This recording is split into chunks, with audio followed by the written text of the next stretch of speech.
And at some point, they're going to start getting furloughs. They'll start being able to integrate with other people. And I would guess that the chances are probably greater that he'll be released. Well, that's what they say. She says in the article, the plan for Hinckley's ultimate freedom has been in place for years. His attorney is as patient as his client. Shorter visits, then longer ones, then complete release. As you said, because he was found not guilty by reason of insanity, eventually he must be set free. This is the thing that stuck out for me. I didn't know this until I read it. Every time they furlough him, the Secret Service has to call Sarah Brady, has to call the family of Tim Delahanty and McCarthy and these other people and warn them he's out. Part of the problem. That is just I'll wrong. finish with this. You can blame the system, and the system deserves its share of the blame. But I can assure you, Jack, that what the public will never know is that there's going to be a couple of psychiatrists, 2 or 3 maybe, who will be out giving seminars or continuing legal education speeches where they'll take documents and hold them up, maybe not be able to reveal them because of HIPAA, but they will talk about what great psychiatrists they are because they have cured or healed him. And that's the way they feel. It's a self-justification. They're doctors. They want to believe they have cured their patient. And they're the ones now that make the decision as to whether he gets furloughs or not. So when he gets furloughs and when he gets released, it's a feather in their cap. And Nico, that's part of the problem. Nico, she writes, Patty Davis writes, the American legal system works brilliantly at times. There are times when it fails. As far as the victims are concerned, Hinckley beat the legal system. He had wealthy parents who bought him a tenacious lawyer. Is that true? Did he beat the system? He used the system to succeed. The system's in place, like Jimmy said. I mean, there's a difference between insanity and competency.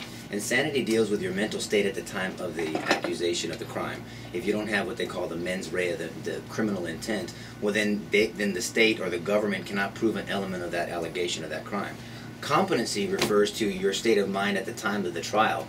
You can be found not competent, then regain competency so you can stand trial, and then your insanity was never at issue of your mens rea of the allegation. But here's the catch-22. I think Hinckley and now I have a specific opinion about this, Jack, as you know, because of my experience with my brother's murder. So thankfully no one was actually lost their life, but it seems unjust, right? I mean, it seems that this man is, like Jimmy says, quote-unquote cured, and does he reflect on what he did? Does he think what he did is wrong? Where's the punishment? It just goes against the grain of our own internal justice system when we see someone that has never been punished for such a heinous act.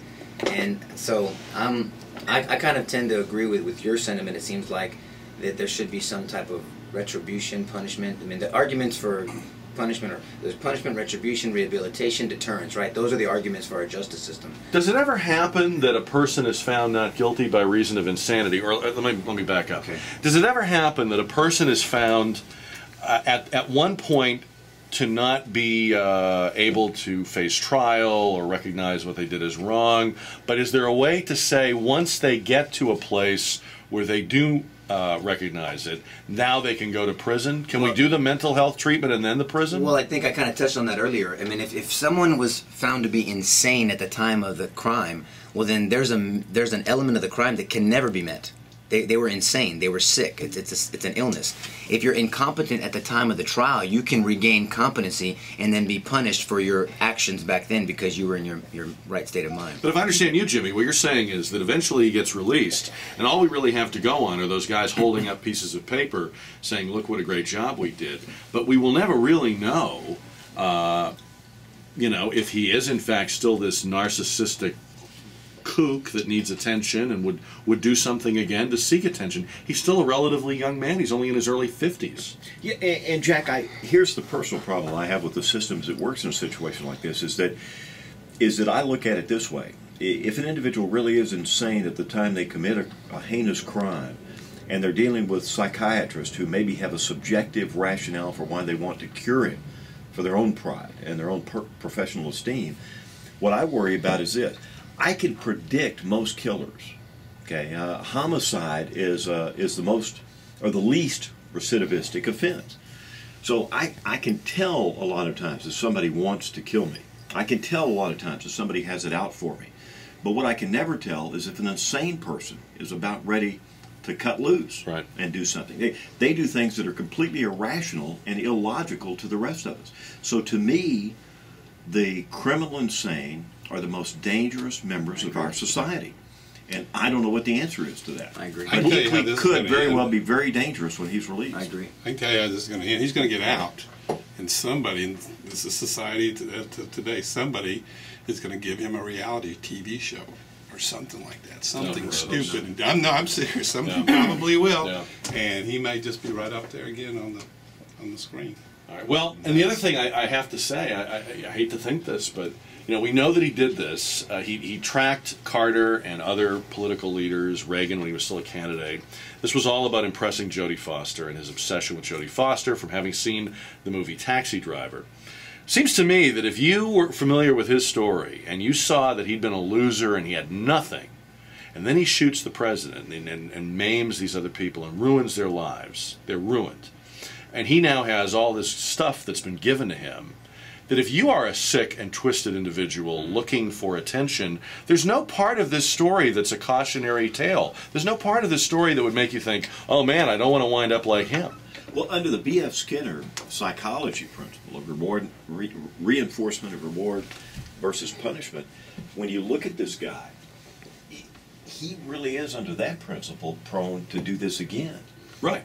Because of the fact that he's been celebrated so much, maybe in an infamous way, but he's been celebrated. But at least they can watch him. Steward. I'll bet the Secret Service will have a pretty eagle eye out for him. I'm thinking about all the people we don't know that are in the same straits he was in before he did this, and they're thinking, he gained a lot from it. He didn't lose anything from it. Yeah. He got a life. He didn't have a life before this. Now he has a life. And these other people don't. We're missing the deterrence aspect. You're talking about the deterrent aspect. I agree with you 100%. So I disagree with this portion of the system. I'm not saying, I just don't think he should ever be released. If he's getting better, then that's good for the doctors. Yeah. We can give them a trophy, or maybe we can get them a chest plate for like Jimmy's. But you know what I mean. But I don't think he should ever be released. We'll go into the newsroom. We'll go to We'll go to the newsroom, get an update, and then we'll be back with a lightning round of Gang of Four on KTSA. This RV tour, the more we worry about Steven Stoli, I'm telling you right now. You guys are just jealous. This is future headlines going on. I'll never have another mortgage payment in my life. All right, Steven Stoli, Nico, Lahood, Jimmy Parks on Gang of Four. Ready for the lightning round. This week, a judge in Houston got into trouble. Did you hear about this, guys? Judge John Clinton, newly elected to a county criminal court in Harris County, he had been sentencing people to read a book about Bible study called The Heart of the Problem, and advocates turning to God to solve problems. You can imagine how quickly this got him into trouble. He says, I've stopped doing it and I'm looking for something similar that I can offer to everyone in the courtroom. I don't know. I mean, he seems like a good-hearted guy, but you can't be sentencing people to read the Bible or read about the Bible, right? No. First thing, I agree with him 100%. I completely agree with him. But the courtroom is just not the place for it, especially when you're the boss of the courtroom. So, well, there is a judge here in town that does something like that. Because a friend of mine got a DWI, a young lady, and the judge says you can do 200 hours of community work, or you can go to an Acts retreat. And she went to the Acts retreat instead of going there. The Acts retreats are great, but render to Caesar that which is Caesar's, and you got to pay your price. Learning about how to be a better person is not paying your price. Bottom line is faith-based programs, statistically, they work better than non-faith-based programs. But I agree with Jimmy. You still cannot use that bench, that position to advocate. But it's an alternative. I mean, but it sounds like he wasn't giving them choices. Look, if you give choices, and here's the deal. It's like Please. Alcoholics Anonymous. We force people into it as a condition of the probation. Think how asinine that is. Right. You got to be willing. You're sitting there with a group of volunteers, a group of people who want to get help, and then you got people on probation that are judges forcing them to go. They don't even want to be there. And I think it's the same thing, Jack. Same principle. It's like, if you can proselyte people into religion, that's one thing, but to force them to do it from the bench, I don't think is effective. Speaking of forcing things, Abercrombie & Fitch in trouble this week for selling push-up bikini tops for girls as young as 8. A padded push-up bikini top for young girls. When there was a controversial reaction, they renamed the product, but it is still available. They're getting picketed and protested and accused of, sexualizing children, sends a bad message to adult men about young girls being appropriate sexual objects. Do we need to picket this, or do adults just need to have enough common sense not to buy this for their kids? It's not like 7-year-olds can go buy this themselves, right? I agree. I mean, the parents should be involved. We say should. I mean, whatever their intentions. I don't mind speaking out against it, but picking it may be a little too far. Just don't buy it. I would. I'm the same. I wouldn't buy it. On the other hand, I would like to find the guy that designed them and kick his teeth in. Now there's creepy. The worst person in the world. That's creepy. Well, what is it about Abercrombie and Fitch, though? They always have these, they have to deal with the underage models and the provocative positions.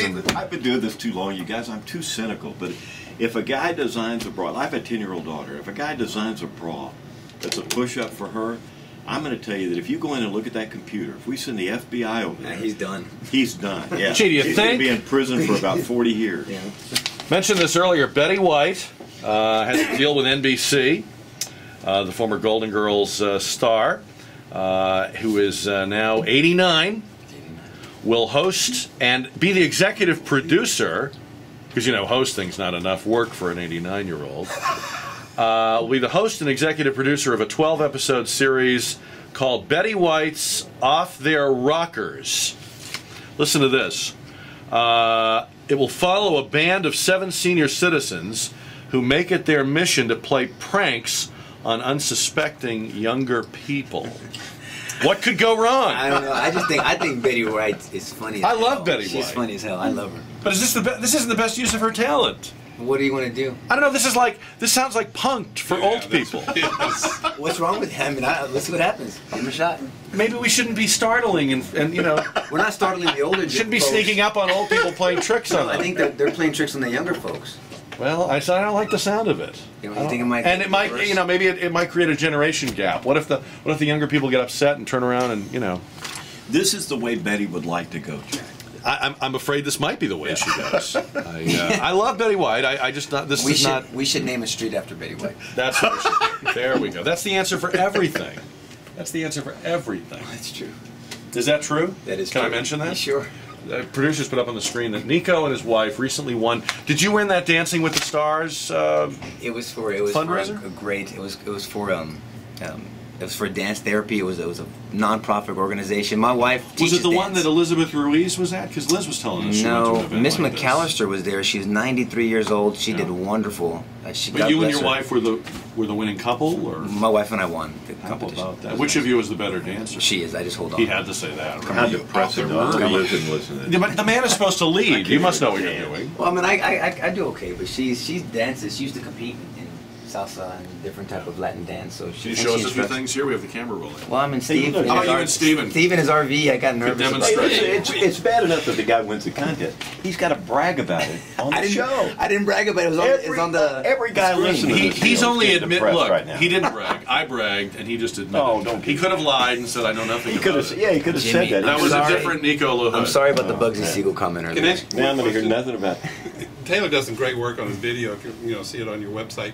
But every time he has a 2-shot with these 2 guys here, I'm looking in the viewfinder, and this red light pops on and says "ugly filter, ugly filter." Oh, This that's guy. it. Do you not have an ugly filter on there? He's See? gonna be a bitter See? loner crossing the country in an RV. I'm gonna call it an internet show when it goes on the air.